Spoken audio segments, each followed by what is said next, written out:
You, John Fitzgerald Kennedy, do solemnly swear I, John Fitzgerald Kennedy, do solemnly swear that you will faithfully execute the office of President of the United States that I will faithfully execute the office of President of the United States and will, to the best of your ability, and will, to the best of my ability, preserve, protect, and defend the Constitution of the United States. preserve, protect, and defend the Constitution of the United States. So help you God.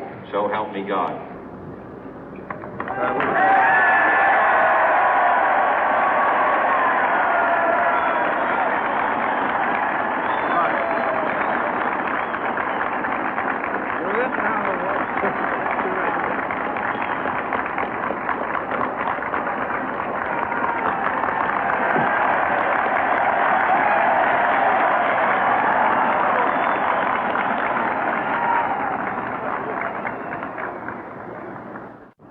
Vice President Johnson, Mr. Speaker, Mr. Chief Justice, President Eisenhower, Vice President Nixon, President Truman, Reverend clergy, fellow citizens.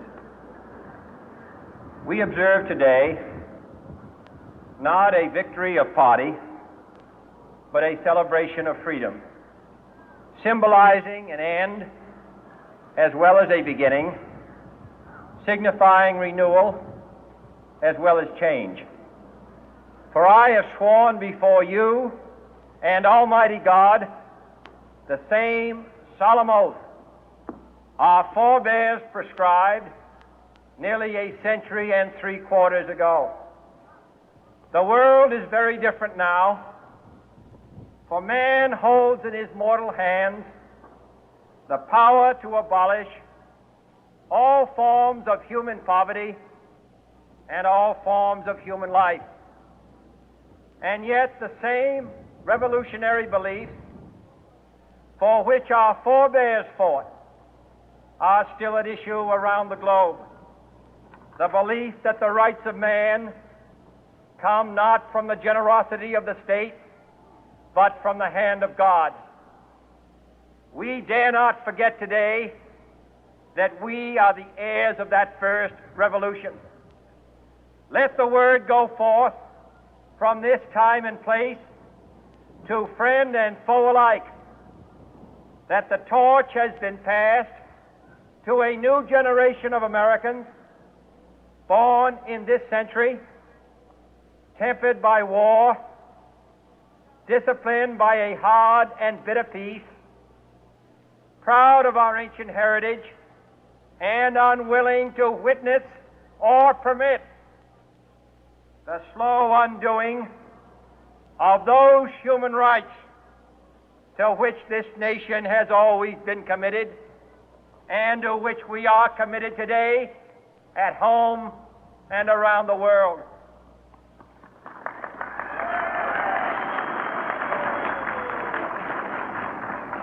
Let every nation know, whether it wishes us well or ill, that we shall pay any price, bear any burden, meet any hardship, support any friend, oppose any foe to assure the survival and the success of liberty.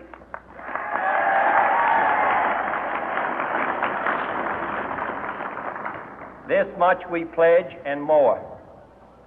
To those old allies whose cultural and spiritual origins we share, we pledge the loyalty of faithful friends. United, there is little we cannot do in a host of cooperative ventures. Divided, there is little we can do, for we dare not meet a powerful challenge at odds and split asunder. To those new states whom we welcome to the ranks of the free, we pledge our word that one form of colonial control shall not have passed away, merely to be replaced by a far more iron tyranny. We shall not always expect to find them supporting our view, but we shall always hope to find them strongly supporting their own freedom, and to remember that in the past, those who foolishly sought power by riding the back of the tiger ended up inside.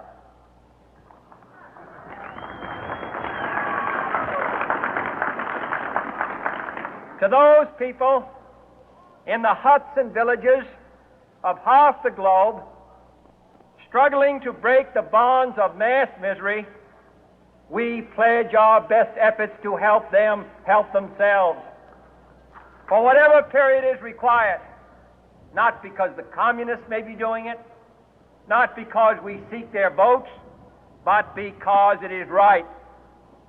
If a free society cannot help the many who are poor, it cannot save the few who are rich.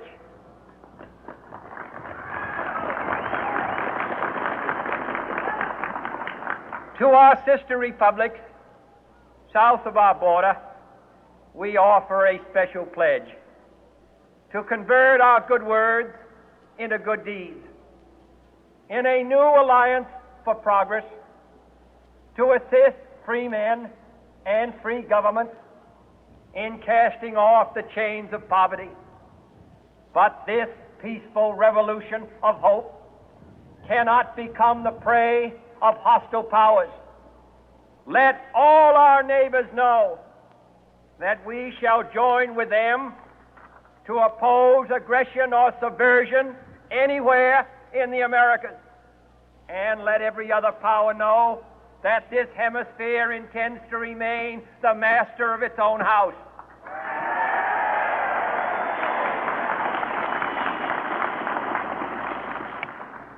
To that World Assembly of Sovereign States, the United Nations, our last best hope, in an age where the instruments of war have far outpaced the instruments of peace, we renew our pledge of support to prevent it from becoming merely a forum for invective, to strengthen its shield of the new and the weak, and to enlarge the area in which its writ may run. Finally, to those nations who would make themselves our adversary, we offer not a pledge, but a request that both sides begin anew the quest for peace. Before the dark powers of destruction, unleashed by science, engulf all humanity in planned or accidental self-destruction, we dare not tempt them with weakness, for only when our arms are sufficient beyond doubt can we be certain beyond doubt that they will never be employed. But neither can two great and powerful groups of nations take comfort from our present course, both sides overburdened by the cost of modern weapons, both rightly alarmed by the steady spread of the deadly atom, yet both racing to alter that uncertain balance of terror that stays the hand of mankind's final war. So let us begin anew, remembering on both sides that civility is not a sign of weakness, and sincerity is always subject to proof. Let us never negotiate out of fear, but let us never fear to negotiate.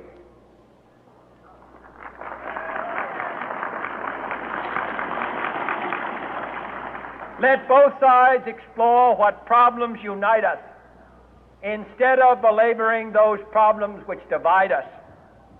Let both sides, for the first time, formulate serious and precise proposals for the inspection and control of arms, and bring the absolute power to destroy other nations under the absolute control of all nations.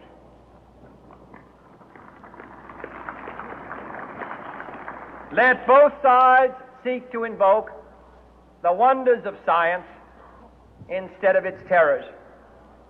Together, let us explore the stars, conquer the deserts, eradicate disease, tap the ocean depth, and encourage the arts and commerce. Let both sides unite to heed in all corners of the earth the command of Isaiah to undo the heavy burden and let the oppressed go free.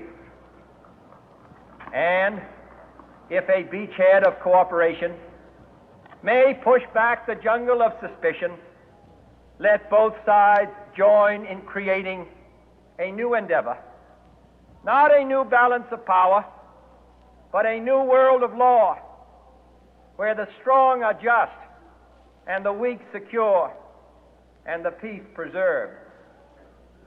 All this will not